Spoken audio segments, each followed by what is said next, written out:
নমস্কাৰ ছাৰ বাইদেউসকল, আজি পুনৰ আহিছোঁ আন এটা ভিডিঅ'লৈ।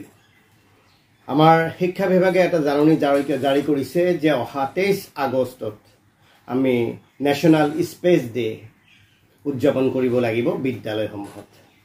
যিহেতু 23 আগষ্টত আমাৰ বিদ্যালয় বন্ধ আছে, দামোদৰ দেৱৰ তিথি আছে, যাৰ কাৰণে আপোনালোকে ইচ্ছা কৰিলে 22 আগষ্টতো সেই দিৱস পালন কৰিব পাৰিব। এতিয়া 23 আগষ্টৰ নেশ্যনেল স্পেচ ডে কিয় আমি এই নেশ্যনেল স্পেচ ডে পালন কৰিবলগীয়া হ'ল তাক জানিবলৈ আহক এবছৰ পূৰ্বৰ এক ঘটনালৈ আমি ফ্লেশবেক হওঁ। धीरे धीरे लैंडर की वेगमान को कम किया जा रहा है और हम अब लगभग 50 मीटर से भी कम आ चुके हैं। We can see the Honorable Prime Minister Shri Narendra Modi ji, who is here to encourage us, and he is critically looking at the visuals.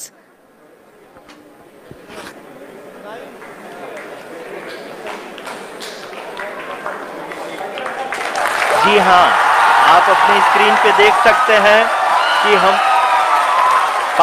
Lander module People are applauding. Let lander us all module wait to hear from the Secretary Department of Space and Chairman ISRO Shri S. Somnath. Lander module पूरी तरह से safely और softly चंद्रमा के सतह पे land हो चुका है। ये हम लोगों के लिए बहुत ही गर्व की बात है।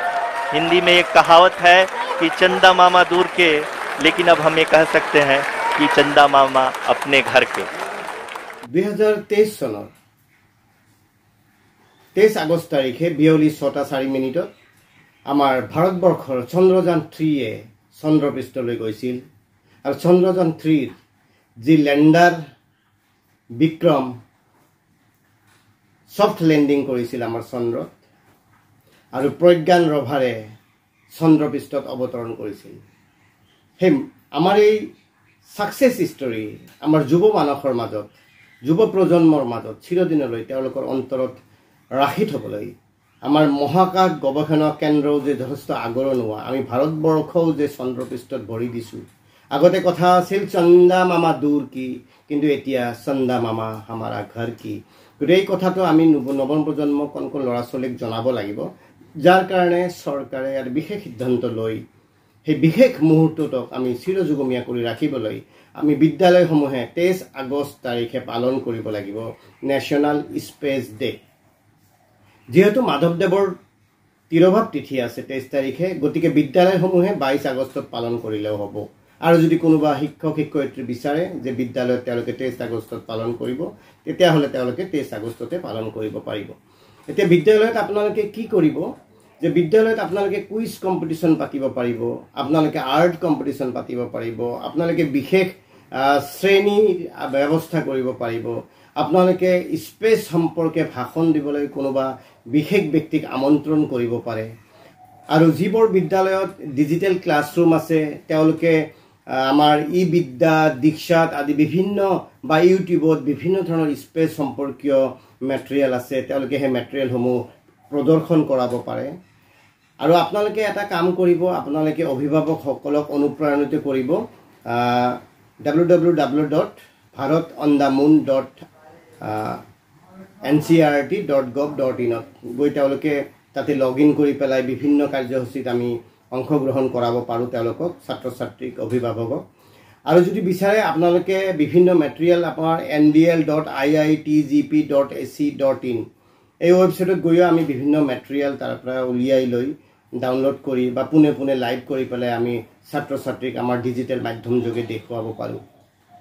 আৰু 23 আগষ্টত আপোনালোকে 22 তাৰিখে নেশ্যনেল স্পেচ ডে যদিও পাতে, 23 আগষ্টত NCERT-য়ে তেওঁলোকৰ ৱেবছাইটত তেওঁলোকে এটা বিশেষ 30 মিনিটৰ ভিডিঅ' প্ৰদৰ্শন কৰিব।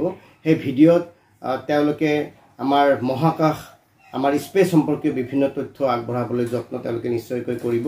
আৰু তাৰে লিংকটো 23 আগষ্টৰ আগতে বিভিন্ন ছ'চিয়েল মিডিয়া যোগে প্ৰচাৰ কৰা হ'ব আৰু আমি সেইটো লাভ কৰিম আৰু সেই মৰ্মে আমি ছাত্ৰ ছাত্ৰীক সেইবোৰ দেখুৱাব পাৰিম।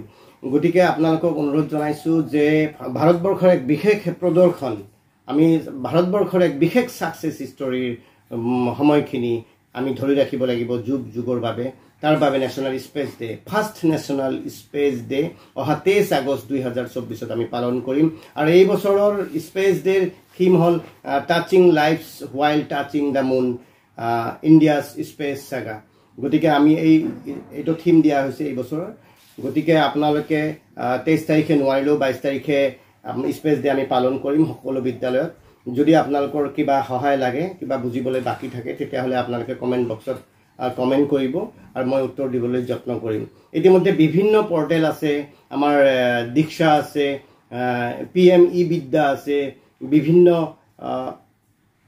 বিভিন্ন ইউটিউব চেনেল আছে ময়ো 2023 চনৰ 23 আগষ্টত এটা ভিডিও আপলোড কৰিছিল চন্দ্ৰযান 3 লেন্ডিং লৈ এটা ভিডিও আপলোড কৰিছিল ভিডিওৰ লিংকটো মই ডেসক্ৰিপশন বক্সত দি দিম আপোনালোকে হেইটো প্ৰদৰ্শন কৰাব পাৰে মুঠতে আমি নৱপ্ৰজন্মৰ যিখিনি ছাত্ৰ ছাত্ৰী আছে ভাৰতবৰ্ষৰ স্পেস হিষ্ট্ৰী স্পেসৰ সাকসেস হিষ্ট্ৰীখিনি আমি হিয়তক দেখুৱাব লাগিব আৰু এনেদৰে দেশৰ মান আমি বিশ্ব দৰবাৰত আগবঢ়াই নিব লাগিব আশা কৰো আপোনালোকে ন্যাশনাল স্পেস ডে সম্পৰ্কে কৰিবলগীয়া আমাৰ তথ্যখিনি আপোনালোকে বুজি পাইছে কি আমি কৰিব লাগিব যদি কিবা থাকে পুনৰবাৰ কৈছো আপোনালোকে কমেন্ট বক্সত কমেন্ট কৰিব উত্তৰ দিবলৈ মই যত্ন কৰিম আপোনালোকে সুখে থাকক সুস্থ থাকক জয় আই অসম জয় হিন্দ